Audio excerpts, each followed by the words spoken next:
Hello everyone and welcome to the channel. My name is Jordan and I'm a photographer based out of Burlington, Ontario. In this video, I'm going to be heading up north for my very first wildlife photography trip of the year. I'm super excited to check out some of our beautiful provincial parks as I explore the land in search of truly wild spaces. Over the past few years, I've felt a deep sense of urgency to explore and document the natural world, and to help share the stories of those that call these spaces home. Given its immense size, exploring the far reaches of my own home province of Ontario seems like a pretty good place to start. As a quick example of this scale, to get from Toronto to the border of Manitoba, our nearest neighboring province to the west, you can expect to drive for over 20 hours and travel nearly 2,000 kilometers to get there. If you were to go from the southwesternmost portion of the province all the way to the far north, you'd find that Ontario is home to 4 distinct forested regions, from the temperate deciduous forests to the southwest, the St. Lawrence and Great Lakes forests in central Ontario, the boreal forest, and finally the Hudson Bay lowlands of the subarctic far north.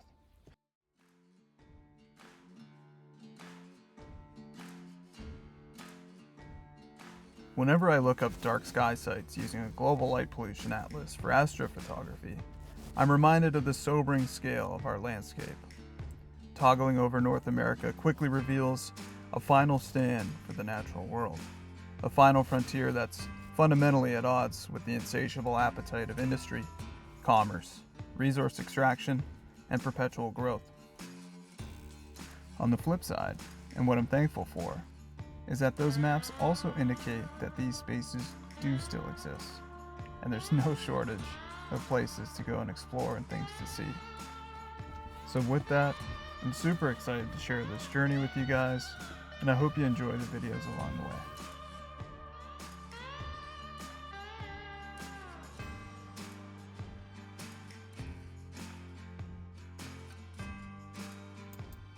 At the time of recording this video, the temperatures were still quite mild, so I had a plan to check out Killarney Provincial Park, being the northernmost park within reason that I could go check out, and there was also some crown land that I'd looked at close by as a backup, because they did list on their site that they did only have walk-in sites. However, to my surprise when I got there, that wasn't the case. It was late afternoon at this point, so I wanted to make sure I got on the trail to do some scouting, class the area, and put in a few kilometers to see what the land was like.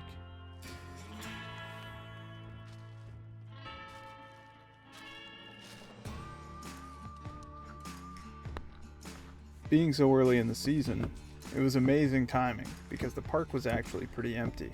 There were only a few other campers there, and effectively no one on the trail.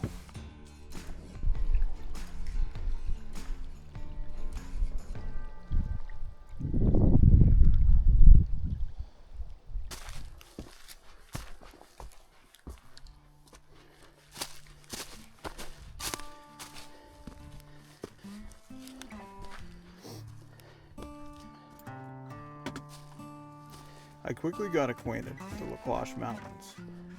This trail is a 100-kilometer through hike, often taking those who attempt it 7 to 9 days to complete.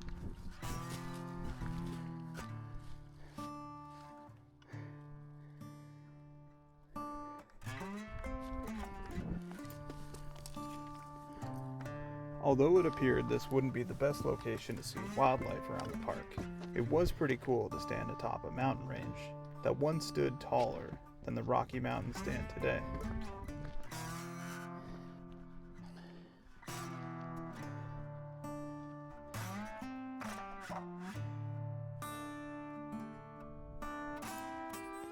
I take a minute, not just to catch my breath from the ascent, but to glass the area from this high vantage point. The bog below looked like a really good area to potentially see moose or a variety of species. Unfortunately, no luck, so I press on to see what else might be around the next bend.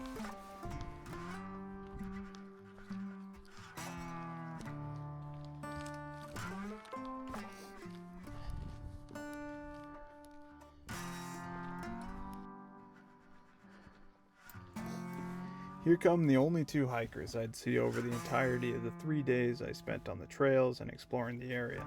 With huge smiles on their faces, they had told me they just finished the 100-kilometer loop and were looking forward to getting back to their car and probably a meal that wasn't dehydrated or freeze-dried.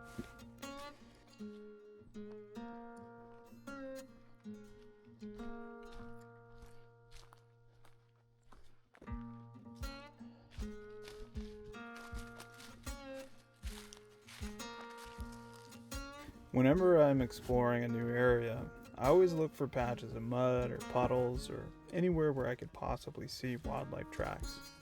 I'm also always looking for scat or other evidence that wildlife is in the area.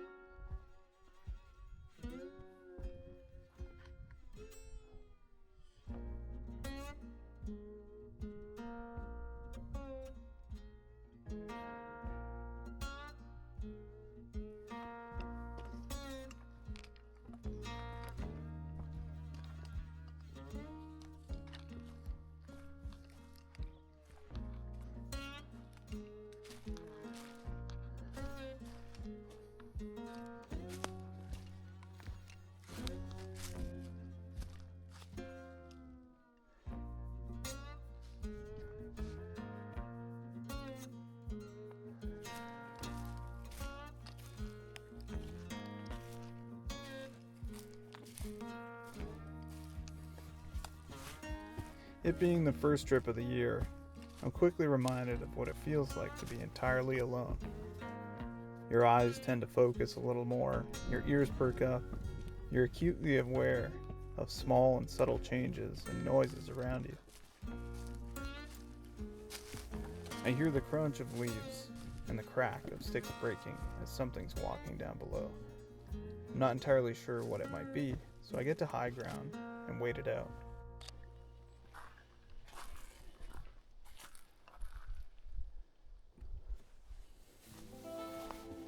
After waiting for a while and not having any luck, I decide to head back because I've got quite a long hike to get back to camp, and I want to make sure that I'm set up before it gets dark. I decide to grab some landscape shots at the various points along the trail that had particularly good views on my way in.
With some daylight still remaining and my sleeping arrangements all set up, I decide to head out for one last drive to see if I can find anything.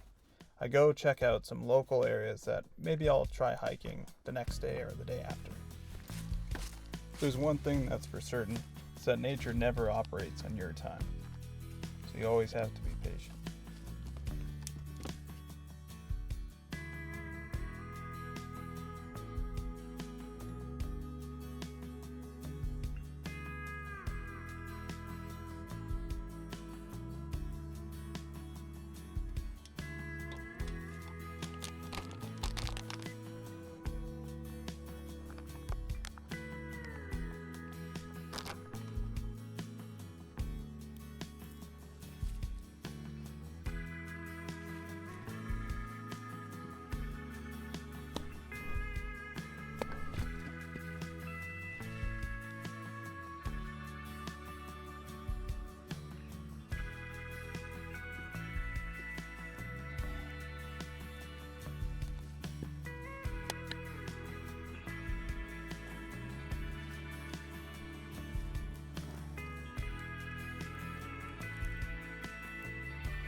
Before I went to bed, I did some researching on the surrounding trails to decide where I'd want to check out next. I find one called the Cranberry Bog Trail. It looked really promising, to hopefully get a chance to see some moose.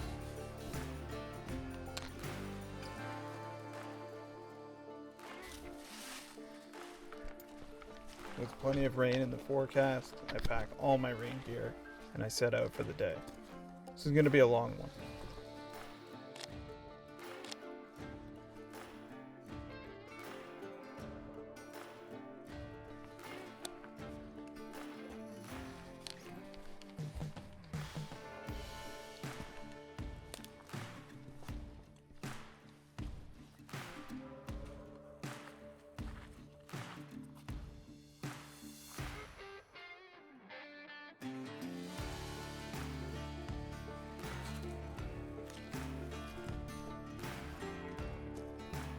I quickly leave the trail to get a better look at this open area to see if any wildlife might be hanging out along the perimeter.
While listening for movement in the forest as I go, I also look at the canopy along the way. Any trees that are old, with large knots, or anywhere that might be a good nest for owls or any other birds. I take time to have a quick look and then keep moving.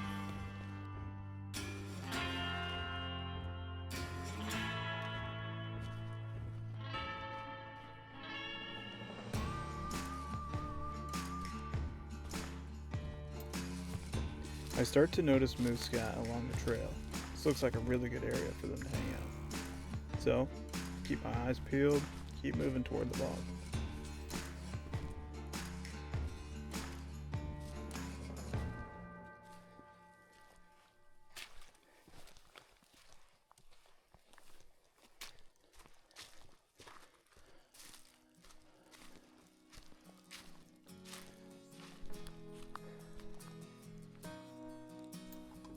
The rain has officially arrived as I walk up on another large clearing. I take a quick look and decide I should probably get the rain gear on soon.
I finally arrive at the point of the trail where the bog intercepts the lake.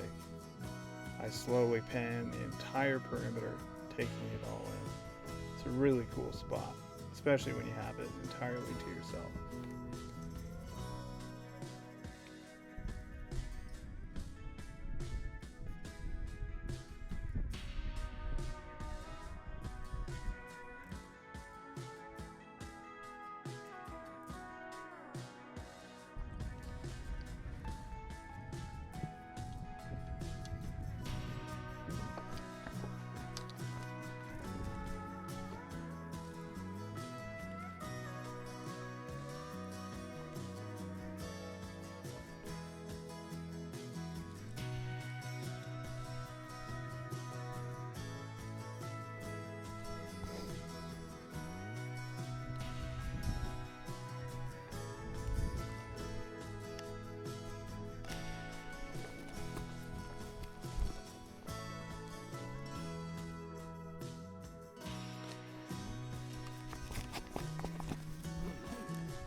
Fairly quickly, I begin to notice that this lake is home to a variety of waterfowl and other bird species.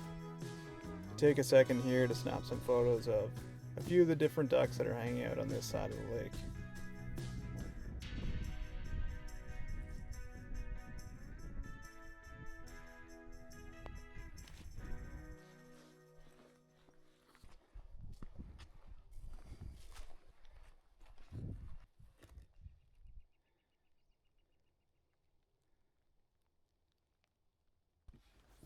After taking a moment to watch various pods of birds that are nesting around the lake, and also just take in the moment and the silence, I notice a really large shadow come over my left shoulder.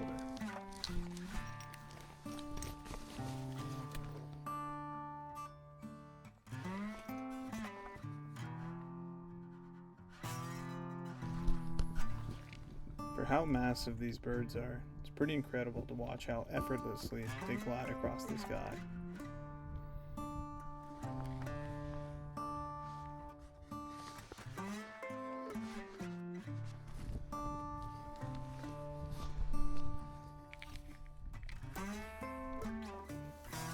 There seems to be a lot of activity on this side of the lake, so I decide to hang out for a while and see if anything else comes flying by.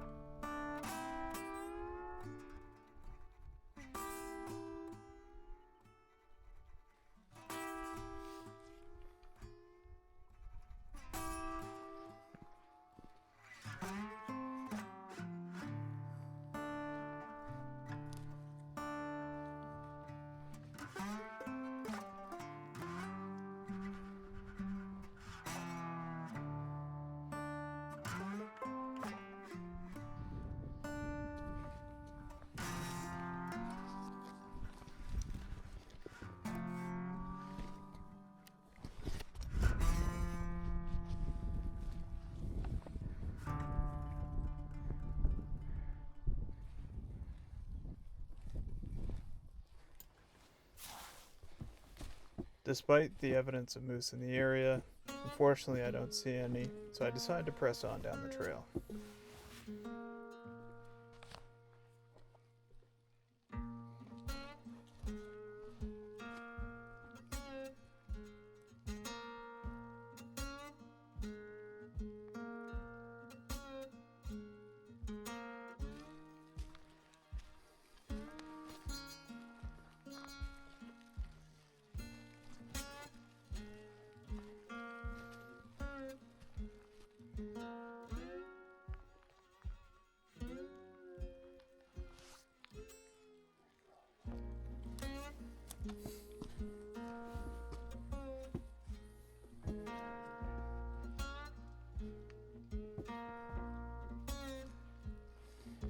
In addition to the interesting features that made up this back half of this trail, I was fortunate to come across a pileated woodpecker, bouncing from tree to tree. Our meeting and interaction was only brief, but I was still able to catch a few photos.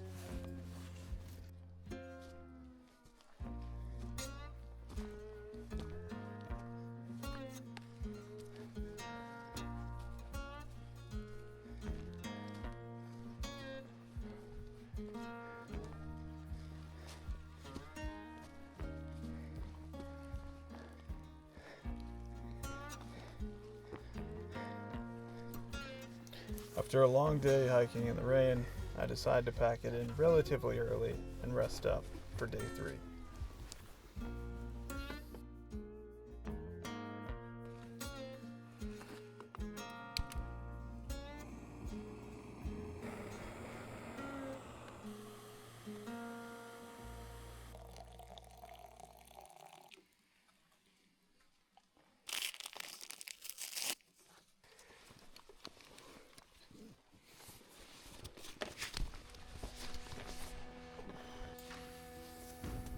I made sure to get an early start to the day, as I wanted to head down that same path once again to take another shot at it. Only trouble was, it had rained a ton the past night, so there might be some different obstacles along the way.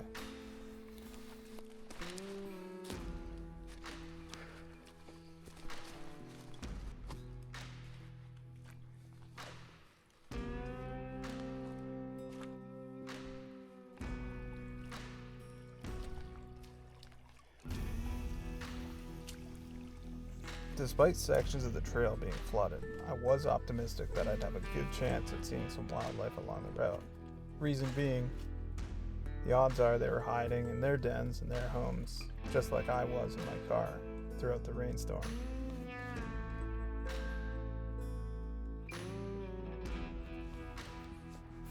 Whatever you want to call it, I do believe that humans do kind of have a sixth sense. I start to get the feeling here that I'm being watched by something deep in the forest. Lo and behold, steps later, I start to see predator scat along the trail. Once again, I hang out patiently, waiting for something to pop out, but no luck. So, we press on.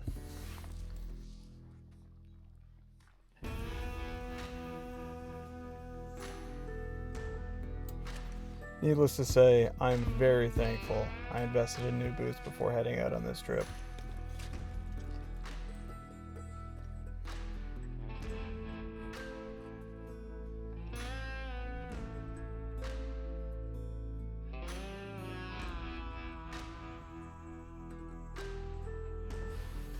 Well, no moose once again, but that's okay, because it's not that cold and there's no bugs out, so take a moment to really enjoy this, because it's not going to last in Northern Ontario.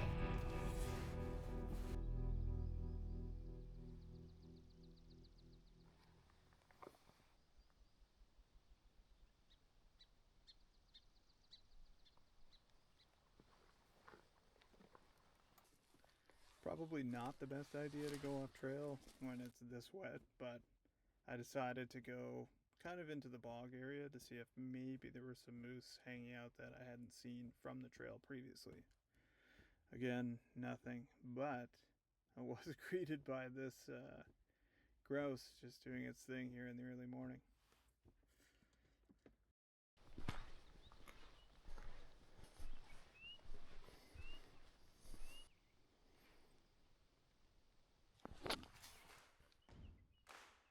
So, there you have it. That marks the end of my 3-day trip here at Killarney. On my way back, though, I do stop at some crown land spots and accesses that I did see on my way in. I did hear lots of ruffling in the woods once again, saw some bear scat, but unfortunately no sign. I was hoping maybe because people had camped here, there'd be some evidence of track, maybe some animals checking it out, seeing if there's any food scraps, but once again, nothing really. The highlight of this trip, though, has been the larger birds. So I did get to see another great blue heron flying overhead.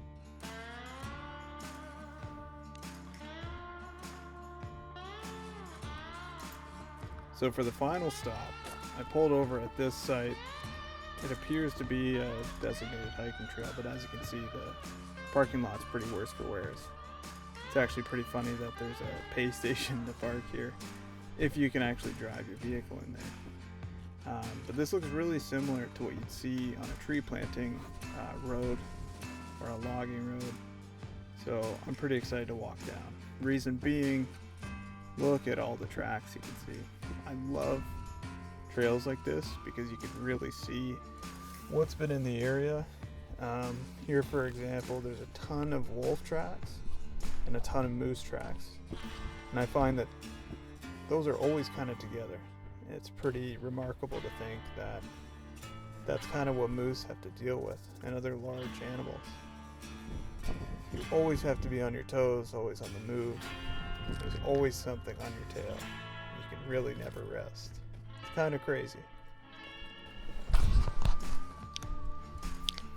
I take a break from looking at the tracks as my focus is quickly pulled down trail. There's 2 sandhill cranes down there.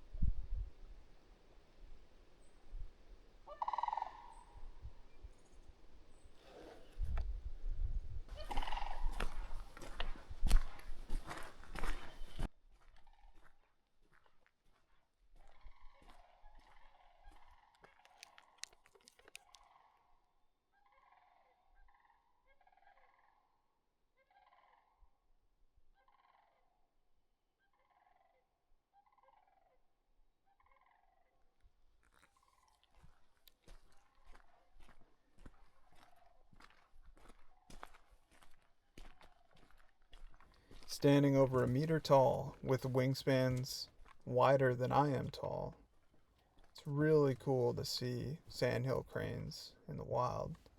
The rolling, trumpeting call echoes throughout the land, and you really get a window into their prehistoric past.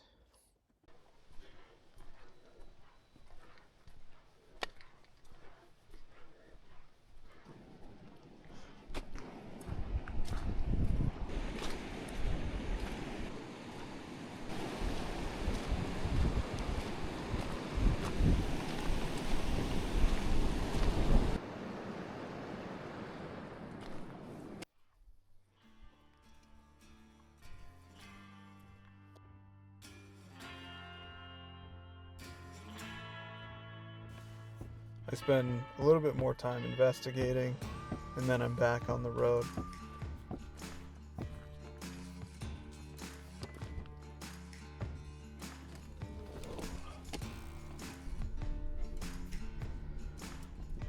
Well, that's it for this video, guys. Hope you enjoy it.